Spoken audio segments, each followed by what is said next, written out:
There is no separation between identity and health. Your identity, your health, physical, mental, and emotional well-being are all part of a big bundle, which makes up you. I'm Todd Vande Hei, CEO of Stark, and I've gone from vegan to paleo to keto to carnivore, from cryosaunas to ice baths, to training like an athlete, to being injured like one, and enhancing my mobility and optimizing my sex hormones. With thousands of labs and thousands of scans, I'm surrounded by high-level medical doctors, naturopathic doctors, chiropractors, nutritionists, and strength coaches, all leading me in concert to a state of optimal health. And I'm here to share that journey with you regardless of your age, your genes, or your medical conditions.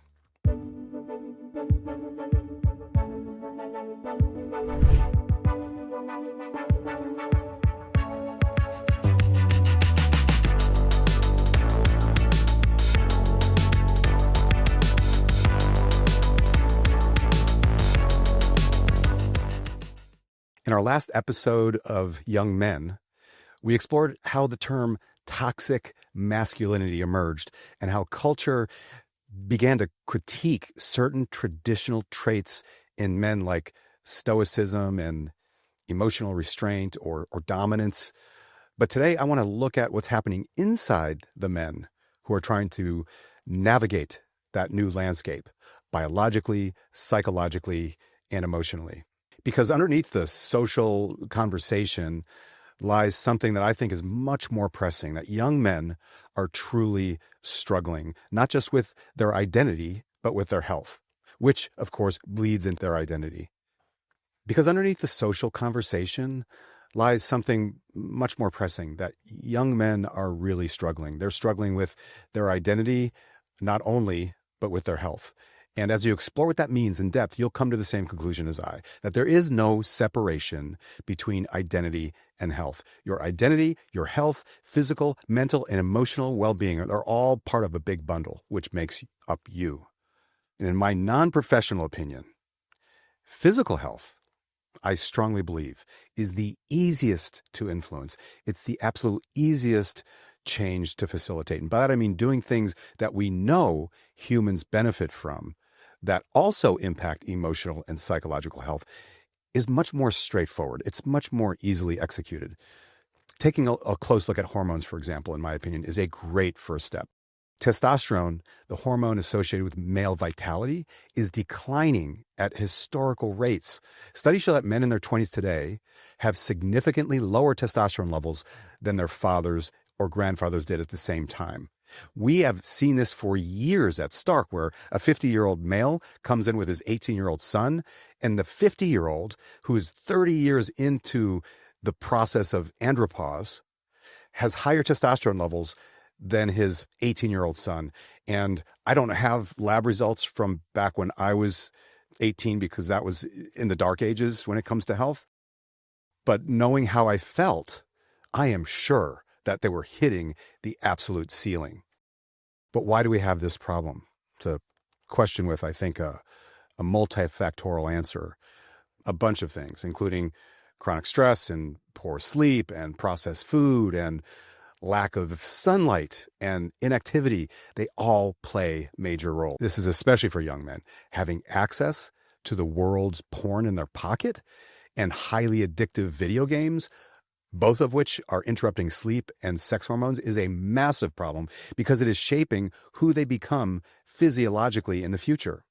Further, plastics with the endocrine disrupting characteristics have been devastating, mostly for young men. And there's another layer, the emotional and psychological one. When men suppress emotion and avoid confrontation or internalizing constant pressure to appear so-called fine, cortisol spikes, and sustained cortisol blunts testosterone. So you have all those other social, economic, or rather social and technological changes to the way young men live. So when young men talk about burnout, or we talk about burnout in general, it's not just mental fatigue, it's chemical. It's the body interpreting modern life as a stress and down-regulating the very hormone that gives men manliness, drive, and energy and confidence, the desire to do things. You can see those waning in the behavior of young men. Prolonged episodes of high cortisol. Think Xbox, for example, at 2 a.m. I don't know if you guys have ever done this. I unfortunately have. On a school night, though, for a young person, it typically feels like a mix of absolute exhaustion and agitation, kind of an edgy, restless tiredness. People may also experience trouble sleeping, increased anxiety, increased irritability with your young man in your life, difficulty concentrating, persistent tension in the body. And over time, it also dulls motivation and libido, making daily life feel more like a grind rather than an exciting opportunity or challenge that I used to feel when I was younger. Actually, I still feel it today. So getting back to the real world triggers for this, late night video game sessions that are interrupting sleep, and they're so emotionally engaging that the hormonal cascade happening in the background becomes staggering and horrific for their health. Oh, and we haven't talked about porn yet. I mean, wow. I mean, if I was 16 today, it would be scary. I mean, young men can't help it. And I would be obese merely because of the hormonal implication of access to porn. It's very, very scary. When you consider all of these factors, social media, devastating tech, environmental toxins like microplastics, the struggles young men face today and how they behave makes a lot of sense. But they're victims of it. They're too young to navigate. And by the time they get to 25 or 30, and I'm seeing young men struggling with the same issues as much younger men are today, it's because they never really fully grew up and matured. And a lot of it is because of the physiological implications of this technology and changes in our lifestyle that we really weren't designed to handle. So what action can you take? How can you help these young men? The 30-year-old is going to be very difficult unless they're actually living under your roof still, which isn't all that unusual in this day and age. But the 15-year-old young man, you can step in and you can get rid of video games in their rooms, or better yet, completely. You can limit access to electronic devices in the evening. Have a Wi-Fi system that literally shuts off in the evening, disabling any kind of this behavior that I promise is nearly impossible for that young man to resist. And we would recommend this for everyone, not just young men, but clean out your pantry. Eliminate low-quality foods. No more plastic water bottles. And research indicates this impacts boys more than girls. It impacts all of us, but much more so aggressively with boys. At least that's what we know at this stage. I just rattle off a lot. I know it's hard to do this because it's the antithesis generally of how most people live. But it's what it takes if you want to raise a healthy young boy into a healthy young man. And as we are designed, if you clean all this stuff up, pay close attention, because your young man in your life, the boy living under your roof, will soon be doing stupid young men things, but in that process developing into the amazing potential they have as older adults. So look for those stupid things. Look for that teenage behavior, that those overly aggressive things that young men do and the stupid mistakes that they make. Those are developmental. And I have a friend who I'm going to be interviewing sometime soon about this very topic. He's a psychiatrist, so he's going to be able to speak more intelligently to the science behind all of this. Let me expand a little bit more on this.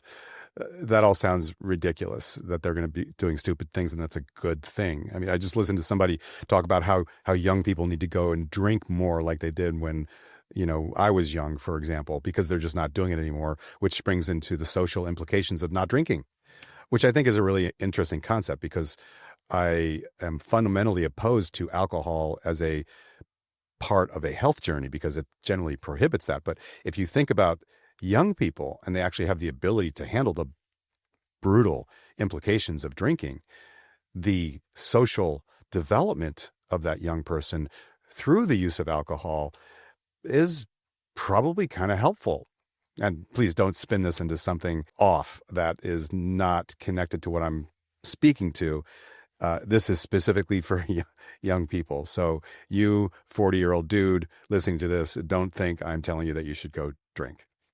But let's step back for just a minute and remember our youth. Young men get in car accidents and they get speeding tickets. I did. There are teenage pregnancies involved sometimes, bar fights. These all exist in the presence of improved health, which is something I never thought I would think about or or have these words come out of my mouth, but I actually believe that we should be hoping for young men to do the stupid things that young men did when I was their age. There's a psychological toll as well, obviously. Rates of depression, anxiety, and suicide, so sad among young men, are rising, yet many men still avoid therapy or even basic conversations about emotional struggle. It's a dude thing. We've been trained to believe that needing help is weakness, that endurance equals strength. But in truth, silence kills, that stoicism seems partly learned and partly biological. I think I can make an argument for both.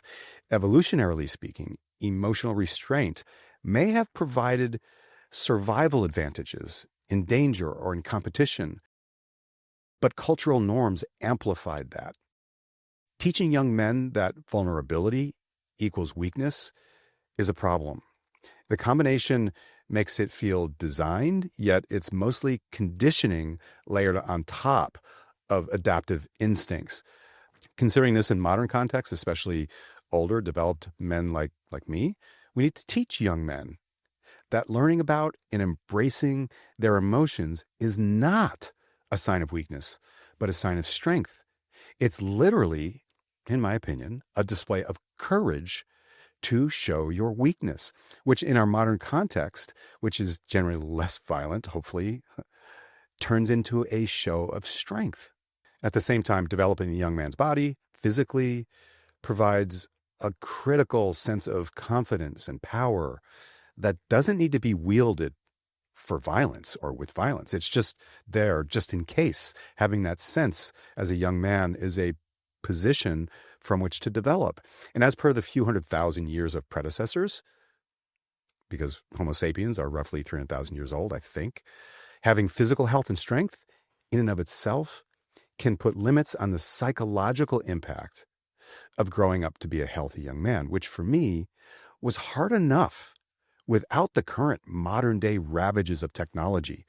I remember struggling as a 16-year-old and having my heart broken as a 17-year-old by my first girlfriend.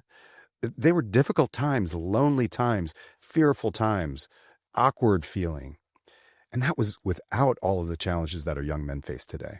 But certainly the solutions aren't all just about fitness, which can, I think, offer both salvation for a young man and can be a center for potential danger. I mean, on one hand, the gym can be a place of transformation and structure and healing and community. And on the other, it can easily become a place of punishment, a way to hide insecurity under muscle mass. It's a classic undertaking, one to which my 15-year-old self was intimately connected via the inspiration of the likes of Arnold Schwarzenegger and others.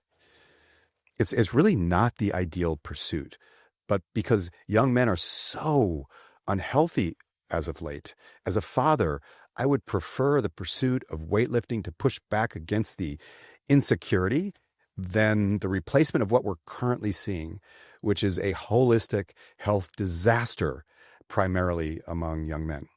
They're depressed, they're anxious, they're devoid of purpose, they're self-occupied, and they're not contributing like young men can. This tool, exercise, should be about stewardship, not self-flagellation. You train your body not to prove your worth, but to express it, to build resilience and focus and that young male vitality that extends beyond the reflection in the mirror.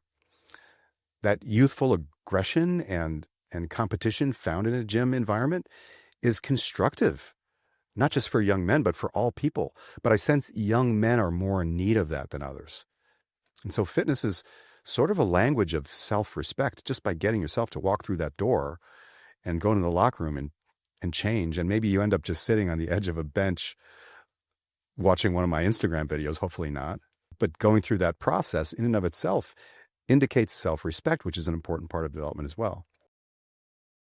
So this pursuit, the pursuit of optimal health, which I believe should be in the back of every young man's mind, is the ability to contribute to our society in a profound way. We need young people to do young people things because they grow up to do adult things that way. Interestingly, young women don't seem to be as affected. In my opinion, it's primarily because of how young women, or women in general, process emotional distress, emotional issues. They do it in groups. They do it immediately. They reach out to friends. They cry with friends. They process with friends. They express themselves. Men generally, whether by design or the environment, men face these things alone. They face them today with pizza and soda and ice cream delivered to their bedrooms while drowning their sorrows in junk food, porn, and Xbox, hoping for a victorious exit, which sadly doesn't really work out that way in today's tech-heavy environment. You just get stuck there. You just end up with being prescribed SSRIs, and that leads to metabolic syndrome, and that leads to more SSRIs. And then we've got teenage obesity and all the problems that spring from that. It's a shit show. So let's expand on this concept of strength before I close.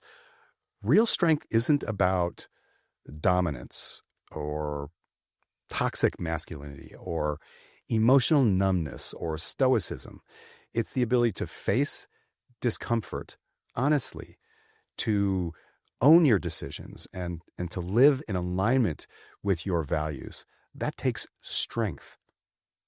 That strength needs to be developed among young men. It needs to be mentored. Facing and learning about your own emotions as a young man is also a sign or a show of strength. Being strong is, I would say, all encompassing, ranging from being physically strong to being able to endure literally physical endurance and emotional endurance. One can train the other. Does that make sense? One can train. Emotional endurance can train you to be more physically tough, and physical toughness can train you to be more emotionally, to be able to endure the emotional issues that you're going to face as a human. To having a body that lacks the distraction of physical pain, to developing to a state where your brain works so well, which is a lack of inflammation and lack of porn and lack of Xbox, along with the presence of belief in oneself by overcoming obstacles, that this young man appears powerful from the inside. That sounded kind of confusing. What I'm getting at is that physical, emotional, and psychological strength all help support one another and spin up in the right direction, and the lack thereof spins down in the wrong direction. They all work together. So when a young man learns to train hard in a gym, recover well, and communicate openly, and stay connected to a tribe that challenges and supports him, that's when his body and mind begin to align, and he is able to fully explore his masculinity. And exploring masculinity for young men is a very good thing for all of us. We will all benefit by that. And in that exploration, we not only see better things like improved blood work, surprisingly, or more muscle, but better husbands and fathers and leaders for those of us who are older. Because when young men get healthier, everything around them gets healthier too. I know you've experienced that like I have. Imagine that boy or young man in your life becomes exactly that, healthy in the future. The impact that he will have among others through that health will be profound. So these thoughts, all of these thoughts that I'm sharing with you, are founded on hope, knowing that every young man desperately wants to become a man in the general sense. Every single one of them, every single one of us. But I see a look of sadness and a look of desperation and a degree of fearfulness among this very disoriented bunch designed to become half of our world's future. I hope you enjoyed this rant. I'm going to continue. This is, if part one of this trilogy was about how culture shaped young men's identity, this episode, part two, is about what that culture and the technology that has sprung from our culture has done to their bodies and to their minds right under our noses. But there's hope. The same systems that break us down or have broken us down can be rebuilt. In the next episode, we'll focus on that path forward, how young men can rebuild vitality through purpose, community, and a redefinition of success itself. Because true health isn't just the absence of disease or the presence of muscle or a nice, smooth heartbeat. It's the living of a life that's integrated with others and aligned with purpose and aligned with how we are designed, and further aligning our lifestyles with that design. Greater possibility for the young men we love and for some of us responsible for they're right around the corner. We're very, very close to it. It doesn't take a lot of effort, just intention. And I strongly believe that because of our greater understanding of the human body and the ways in which to optimize it, which we know much more today, there is going to be a divide, sadly, among young men. The extremely healthy young men who blossom into leaders and everyone else. Two camps. Healthy young men and those that are not. The healthy young men will be some of our future leaders, and the rest will be wallowing in sorrow and sadness, and a lot of whom we can see right now by looking in their eyes. So as a father, I take this concept very seriously. I'm sure you have young boys and young men in your life that you love and you feel exactly the same way. Hopefully this helps, or at least sparks a thought. I'm hoping that this conversation enables you to look at the young men in your life with concern and recognize that they need us as leaders, that they are not going to be able to find their way through this. And that's our role in their development, to be with them through this. It's a new challenge because of technology that didn't exist in decades past. Now we're in the throes of it. And just a little thought to put into your head again, to add to this, is that it's only going to become more challenging with improved technology and life becoming even easier than what it is currently. So brace yourself. If you like today's topic, don't forget to like and subscribe. And if you want to learn more about Stark, you can find us at stark.health. That's stark.health.